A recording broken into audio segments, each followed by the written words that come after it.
St. Louis is a sports town. Or at least it is off and on. St. Louis sports historian Ed Wheatley has kept the receipts of all the teams the Lou has loved and lost. When I speak wherever I'm at, whether it's in St. Louis or outside across the country, I always say, hey, St. Louis has been home to 4 Major League Baseball teams, 2 NHL teams, 2 NBA teams, and 4 NFL teams. Can you name them? Thanks to the power of off-mic research, I can. In baseball, you've got the Brown Stockings, the Maroons, the Browns, a different team than the Brown Stockings, and of course, the only current game in town, the St. Louis Cardinals. Hockey has the short-lived Eagles and the Blues. Basketball has the Bombers and the Hawks, both gone. The NFL, they have some deep cuts. There's the St. Louis All-Stars that played for just one season in 1923. Then you have the Gunners, who played for just 3 games in 1934, taking over the season of the Cincinnati Reds after their collapse. The football Cardinals moved from Chicago to the Lou in 1960, just to turn around and bolt for the desert in 1988. Then there was the Rams, who filled the hole in Cardinals fans' hearts in 1995, until they decided they'd rather fill the hole in Angelino's hearts in 2016. Of the 12 teams, only 2 of them are still operating in St. Louis. You'd think there's more than enough lamenting lost squads to go around, but there's another team that holds a special place in St. Louis sports fans' hearts. And the wild thing is, it never even existed. I'm Harry Swartout. Let's play To the Echo of the Whistle.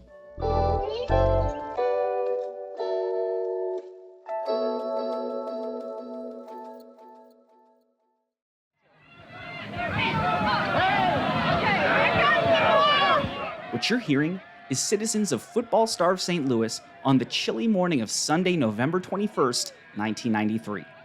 At noon, they would hand off a football in a giant human chain down Broadway, all the way to the famous arch.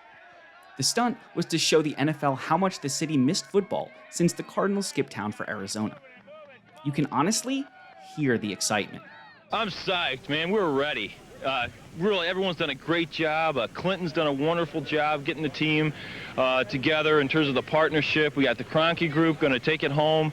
Walter Payton's going to be on board, I hope, and we're going to bring a team to St. Louis. We're more than a baseball town. We're a great sports town. We support the Blues. We're going to support this team. 75,000 every game, every week. We're going to lead the NFL in attendance. We're psyched. We're ready for the NFL. Bring it on. What you can't hear in that clip is that this fan is dressed head to toe in purple, wearing a custom jersey and a homemade foam horse head hat. That man was a St. Louis Stallions fan, possibly their biggest fan, but certainly not their only fan. They clearly had enough to chain together from downtown St. Louis to the Arch. The only catch was the Stallions didn't exist. Yet.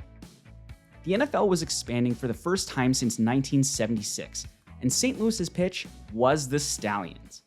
If stunts like the handoff to the Arch worked, Stallions fans would be watching their team on Sundays in 1995. Whether the handoff grabbed the NFL's attention is unclear, but it did grab the attention of Brad Straubinger, a local St. Louis teenager at the time, with a cable access television show called Sports Talk Weekly that he put on with his buddies in his house. The clips I've been playing, they're from his coverage. So as we get into 1993, this is when the NFL has said, all right, we're going to go ahead and award some expansion teams. We're going to look for some finalists. Well, the event that I went to was, we're going to pass a football all the way down the street to the Arch.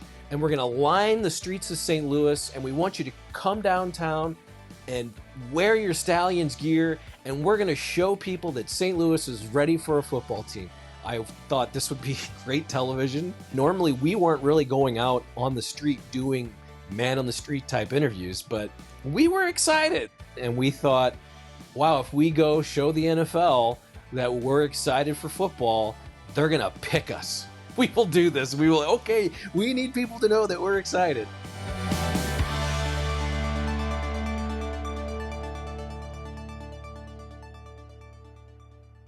It's obvious that St. Louis was excited at the prospect of bringing football back to their city. They were coming off the loss of the Cardinals, the football Cardinals, in 1988, and the wound was still fresh. Here's Ed Wheatley again. The Bidwell family, they had owned the Cardinals all the way back, to the start of the NFL. Bill Bidwell had inherited from his mother, who had inherited from her husband. When he was here in St. Louis, they played in the same stadium as the baseball Cardinals. I mean, Sportsman's Park really had very little room for even the Cardinals as far as locker room and that. And then when they moved into Busch Stadium in 1966, downtown, the football Cardinals didn't have all the luxurious aspects of the locker rooms, the training facilities. They weren't shared. You're down the hall in those little kind of janitor closet type things was the joke. So Bidwell always felt like he was a stepchild there in the city, and he was always trying to get something new and better for his team.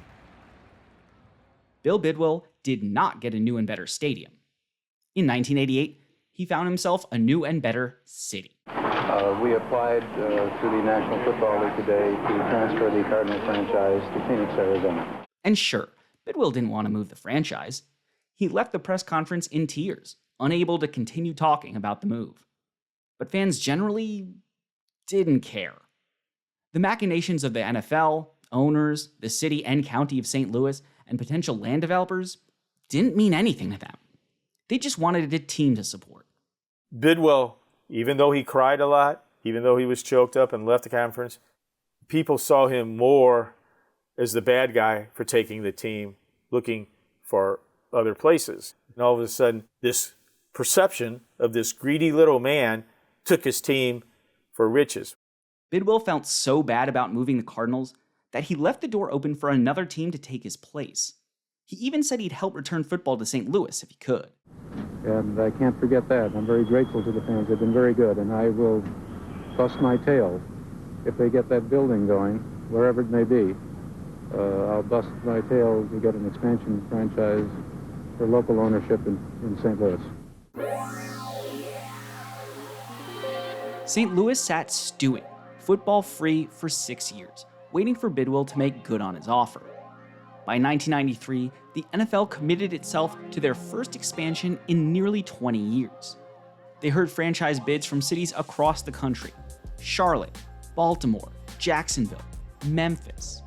St. Louis was obviously first in line. Here's Brad Straubinger again. St. Louis was at the top of the list because they had a group, they had money, they had a stadium going up, like everything was perfect. At somewhere along the way, whoever it was, came up with the name the St. Louis Stallions, and people rallied behind it.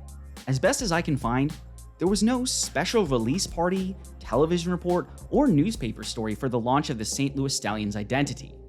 The nickname had been floated as early as November 3rd, 1992. St. Louis Post-Dispatch reporter Jim Thomas did some sleuthing and saw a helmet with a stallion on the desk of businessman and franchise bid partner Jerry Clinton. He got the colors wrong though, suggesting they might be green and white. They'd ultimately decide on purple and gold. For a logo, a horse at full gallop. Local broadcasting legend John Auble liked the look so much, he wrote a fight song for the team called "Go, Go, Go, You Purple Stallions," which I am sorry I couldn't find a recording of despite reaching out to local St. Louis radio and TV stations. If you have one, send it in. Anyway, the branding was a huge hit. Here's St. Louis sports fan Matt Rockaman. I do remember that was a big deal when they announced it because it was just a really cool logo and color scheme like nobody had ever seen before. And it had that old gold and that purple pop to it that you really hadn't ever seen that color combination before. I thought it was so cool. I mean, like everybody I think was just so excited about that. We were gonna basically get to start a whole team with a clean slate.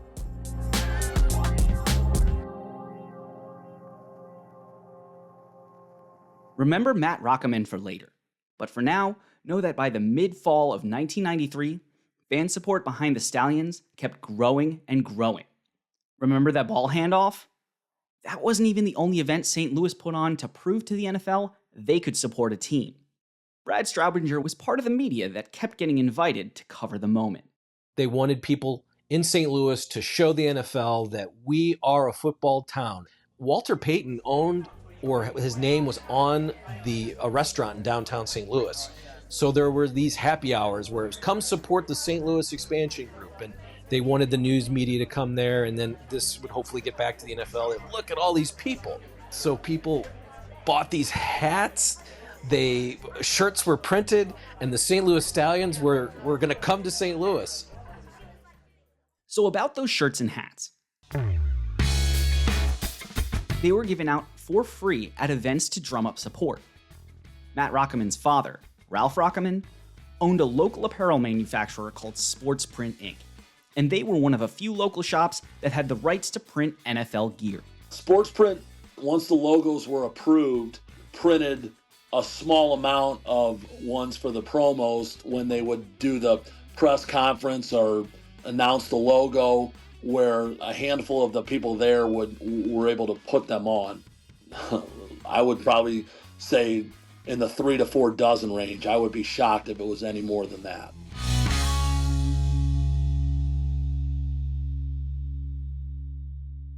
As the NFL's announcement got closer and closer, the Stallions fans, because they were now officially Stallions fans, felt really good about their chances of bringing football back to their city.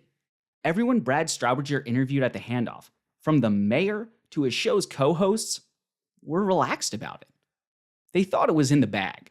We're doing all the right things. We've got our NFL team in place. We've got the financial piece in place. And I think that we're ready to go up on November 30th and get the handoff. So do you think we're going to get it now? Oh, of course, because you're here. Exactly. That puts him over the edge, I think. Exactly. Well, I'd rather see it go to Baltimore. No, I'm kidding. We're going to get it, too.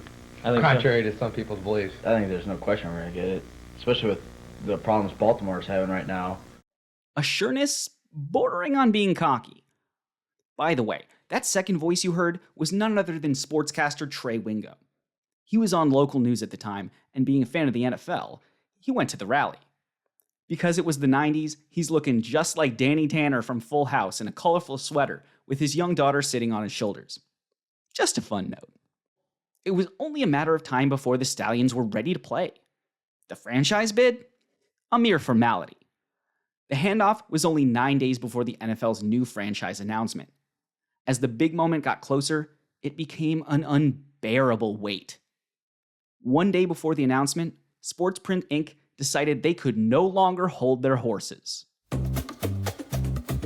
On that Monday, because it was announced on Tuesday, November 30th, my dad was with NFL Properties at the time.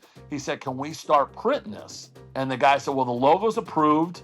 You can do that, but NFL Properties is not going to carry the cost and the weight of these shirts if St. Louis doesn't get the franchise." Ralph Rockaman had a decision to make. Start printing early and be the first shop to have Stallions merch. Or keep the printers on hold until the franchise was officially official. The stakes were high. Remember, it was late November. The potential windfall from being the first to market would mean a holiday sales boost and Christmas bonuses for the staff of Sportsprint Inc. On the other hand, if they began printing and somehow didn't get the franchise, Sportsprint Inc. would have to eat the cost of thousands of unsellable items. Ultimately, Ralph Rockaman, consummate St. Louis sports fan, bet on the Stallions. My dad had 2 big 12-head or 16-head automatic printers that I want to say you could get like 8 shirts a minute if you had like a guy that knew how to run the machine and was moving. You know, and then he had the big dryers coming off. Well, there were so many shirts coming off. There was at least probably 2 people behind the dryers ready to go. Then he had probably another 8 machines that were hand print where they do it themselves. We started running crews around the clock. So by the time they made this announcement, we're talking we had 25, 26 hours of printing done. The actual items total that had been printed at that time was around 17,000 products. 17,000 items, all with the Stallions logo, all with the NFL trademark. Matt Rockaman reckons about $100,000 worth of stuff. It was a lot. It was different items. It was t-shirts, it was sweatshirts. I'm sure there was some hats. The t-shirts and sweatshirts to me were the ones that jumped out. It was a lot of gray and white items because that purple and gold would just pop off it. I can remember there was a striped gray and white shirt that was popular. There was just a plethora of different items. Lines formed outside of Sportsprint Inc.'s 3 retail locations, ready to grab their Stallions gear the second the good news came. The printers hummed, the shelves filled, the clock ticked closer to 4. Then, the announcement. Membership has selected Jacksonville as the 30th NFL club.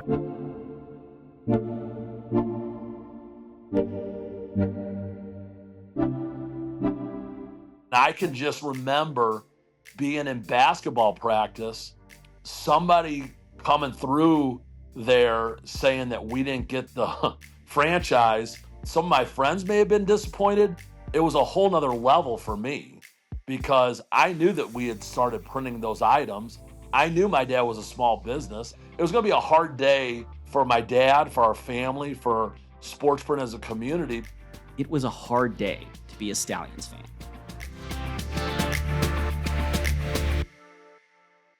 What killed the St. Louis Stallions, and how they're living on in the resale market after the break. St. Louis Stallion fans had been sure they were going to get the NFL franchise, and they weren't the only ones. Pundits, officials, and the media had been labeling St. Louis as a shoo-in, and when they didn't win the bid, they treated the affair as if it was a historic upset, a travesty, a terrible surprise they couldn't have seen coming. Just listen to some of this 30-minute special called St. Louis Sacked that aired on St. Louis CBS affiliate KMOV Channel 4. Certainly a sad day for St. Louis. What seemed like such a sure thing about 2 months ago turned into a civic nightmare. St. Louis apparently had the most to offer. It was ours to lose, and we lost it. We were considered a lock to win a franchise just a few months ago, and yet today, St. Louis received only 1 vote from the 28 NFL owners. 1 vote of 28. And that vote was James Bush Orthwein, Patriots owner who was part of the St. Louis ownership group. In fact, he tried to move the Patriots to St. Louis when the Stallions expansion bid failed, but would be thwarted by Robert Kraft, who wouldn't let him break lease in Foxborough. Kraft bought out Orthwein, kept the Patriots in New England, and the rest is history. Anyway. Alarm bells should have been going off much earlier. That football handoff, that took place after the first expansion franchise was announced. 2 expansion franchises were scheduled to be announced on October 29, 1993. On that day, the NFL accepted Charlotte's bid and welcomed the Carolina Panthers as their 29th franchise. It was an easy choice. Here's Ed Wheatley again. Charlotte was this up-and-coming, growing urban area in America. They had already had the NBA move there. You've got businesses all flocking. Bank of America and others were all relocating to Charlotte. And it was this area of tremendous business growth, population growth, and fresh young blood. It was right after the cheering from Charlotte died down that NFL Commissioner Paul Tagliabue did something unexpected. He did not announce the second expansion franchise. Instead, As far as the second team goes, the 30th franchise, we will be making that decision at a league meeting on November 30th. The committee was unable to reach a consensus. There was support for each of the 4 communities within the committee, and the committee concluded that no amount of further discussion today would have produced a consensus on the second franchise, so they committed that there will be a meeting on November 30th, not to be delayed beyond that date and not to be adjourned until this second franchise is selected. what could the delay possibly be for? On the surface, St. Louis was the obvious choice. They had successfully housed a franchise for nearly 30 years, with great attendance.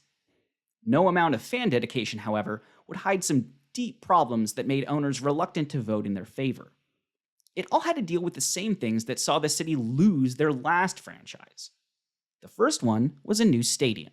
Back in St. Louis, the plan was the Stallions would move into Busch Stadium. Well, guess what? You're back into the problems that the Cardinals and Bidwell had. Even though there was this plan that they were going to build a new dome stadium, the stadium had been batted back and forth between St. Louis City and St. Louis County. They were going to move it out there where that's where most of the suburban life and family and workers and things. So it was a great populace. It was just kind of like a mess. But we're building a stadium. When will you have it? Do you have the funds? Where are they coming from? And that debate went on and on. And so it really sets the stage for a decision. After some hand-wringing and handshaking, the politics of building a new stadium finally came together. The dome was going up downtown. So what's the problem? Well, there were actually two ownership groups competing for St. Louis's bid, and they did not cooperate. Meet St. Louis's ownership groups. The first group was composed of businessman Jerry Clinton, Patriots owner and Anheuser-Busch heir James Bush Orthwein, legendary running back Walter Payton, and Fran Murray, a businessman that ESPN 101 St. Louis called more of a flim-flam man. They had been pushing for an expansion to St. Louis for nearly 5 years, and were responsible for the nickname, the logo, and the colors. Thanks to Jerry Clinton, they also had a lease on the new stadium. They did not have the money. Flim-flamming Fran Murray's financial contribution never quite materialized. Bush Orthwein was too busy owning a different NFL team. Walter Payton was just providing his name, and Jerry Clinton just wasn't liquid enough with his assets to meet the expansion fee. Now, let's get to know our second ownership group. Prepare to see some familiar faces. Walmart heir and real estate mogul Stan Kroenke was the money.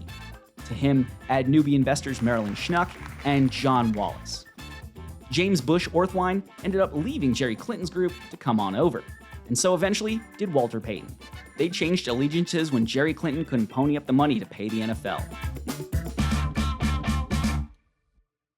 So Team 1, Jerry Clinton's team, had the stadium lease, but not the money. Team 2 had all kinds of cash and nowhere to play. NFL owners didn't know which group to support, if the bids would merge, or if the matter would end in litigation. That was exactly why the NFL said, we can't go with St. Louis. They don't have their stuff together. Like, they've got two different groups of people saying that they want the team. One of the groups has the lease, won't give it up. The other group has all the money but doesn't have the lease. The NFL said, we're not going to deal with lawsuits and litigation. We're just going to award a team where we know we can go. Jacksonville was not the team or the city we expected to lose to, and it was tough, and I'll say it pissed us off. That month-long delay in selecting the second expansion team, it was rumored to be a grace period to get both St. Louis groups to come to some kind of agreement that would present a unified bid with Kroenke's money and Clinton's stadium. Only that never happened. Where grassroots fan support remained united and small businesses like Sportsprint went all in, the super-rich businessmen of St. Louis's two ownership groups couldn't join together to get the city their football team. The NFL went with a second up-and-coming city that had, secured the money and the stadium.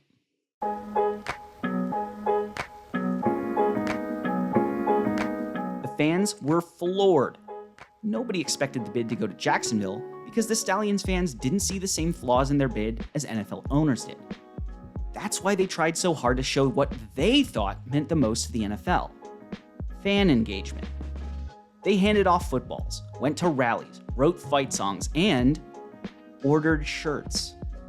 On November 30th, 1993, at 4:00 p.m., right after St. Louis officially missed out on the Stallions bid, those shirts became essentially contraband. Here's Matt Rockaman again.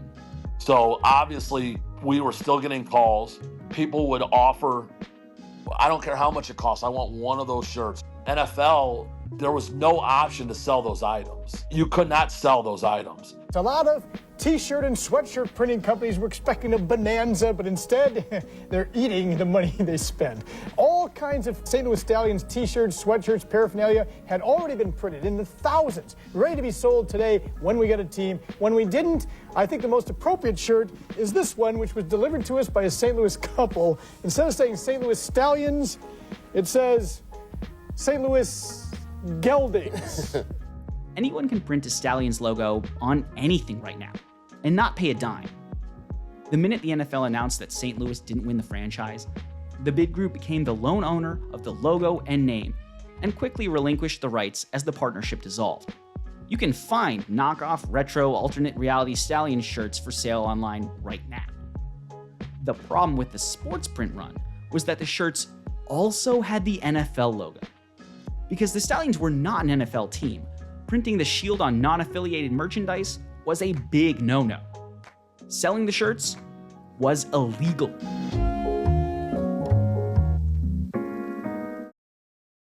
Gus Torregrossa of the legendary clothing shop Gus's Fashion and Shoes in St. Louis said he would burn his 70,000 pieces of unsellable Stallions merch. But I can't find any evidence of the bonfire, even if he had those pieces in hand. Maybe he meant he would burn his order for 70 grand? Another print shop, Picturesque Graphics, was primed to print 80,000 items between October and November of 1993. They sat in boxes, never to be opened, designs in place, ink mixed, and ready to go. Only Sportsprint Inc. had the courage to do a Stallions run before St. Louis was given the franchise. They made the only true NFL Stallions shirts. And while they couldn't sell them, they didn't destroy them either. NFL said the only option right then was you could donate any of the stuff to a third world country. That was literally the only thing. What wound up happening is my dad donated to two different basic causes. My dad donated to some homeless shelters in St. Louis long after, I'm talking this might have been 2005 to 10, somewhere in there. And my dad sent some products out. Spiritual people were going to take them and give them away on mission trips and stuff along those lines. The Stallions were gone, or never really existed. But Stallions fans who bought season tickets or went to happy hour team rallies could not rid themselves of the idea of St. Louis having a football team. Of course, the Rams would move from LA to St. Louis in 1995, delivering the city 2 Super Bowls. The town and the team can enjoy much respect and mutual admiration. They've got everything it takes to succeed. They've got the spirit of St. Louis. But in 2016, they too would take the gateway to the West and relocate to Los Angeles. They felt like a rental team for some of the same reasons the Cardinals did. If you go back to when the Cardinals were here, there was a lease issue there, and that's what led to the Cardinals leaving St. Louis. Fast forward a few more years, now there's Jerry Clinton, Fran Murray, James Bush Orthwine. They all own this lease to this dome. And as we get close to the expansion meetings happening, Stan Kroenke comes in and says, we want to take this over. We have the money. Jerry Clinton, you don't. Let us take it to the finish line. And they would not give up the lease. And so we don't get expansion. So now there's a lease for this dome 30 years later that expires in 30 years. And no one in St. Louis decided we should probably look into this when Stan Kroenke took over the Rams in 2008. When the lease expires, guess what happens? Stan Kroenke takes the team to Los Angeles. There's just this winding road of just stupidity that's gone on here. And it's the reason why we don't have the Stallions today. While St. Louis football fans were being distracted and rejected by the Rams, something amazing started to happen. In the depths of clothing resellers, the deeper pages of eBay or Etsy, listings began popping up. Stallion shirts, white and gray stripe, sponsors on the back, Sportsprint tags, and most importantly, that NFL trademark. The only print run of Stallions merch from 1993 had found its way home. Who knows how it got there, but it's available to the Stallions fans who never gave up. everyone didn't go to another country, so who knows how stuff goes through people's hands. I think it's cool. I think it's awesome. It makes me want to get on there and buy one myself now, really, because it's an iconic time a little bit, because that never happened to anybody else. The Stallions were iconic, despite never playing it down. The purple, the gold, the galloping horse logo, and the real printed shirts they featured on made sure of that. But the Stallions had something else that a lot of prospective teams and even existing teams never get: a truly dedicated fan base. The St. Louis fan base loves football. The fans love football, and they supported it, and they were desperate. Most of it was not an issue of butts in the seats or players on the field. It was outside issues that really hurt St. Louis getting the Stallions. It was always the Stallions. And it was a cool name. And it was a cool thing. But the thirst for football in St. Louis was just, and still is, so immense that we will get behind it. Just tell us that it's going to happen. We're the Show Me State. So we will show you that we are going to get behind this team and prove to you that we're ready for football to come back. I think we're the closest, for sure, NFL franchise that never was. But could they be again? Probably not. Football coming back to St. Louis is a long shot. This would be their 5th attempt at hosting an NFL franchise. But if the league decides to pass over intriguing new markets internationally and rising small cities in America, I know one city with a fan base that would be psyched, who were so in love with a team that didn't even exist, they risked it all for t-shirts. A fan base of 75,000. Every game, every week, ready to wear their Stallion pride on their chests.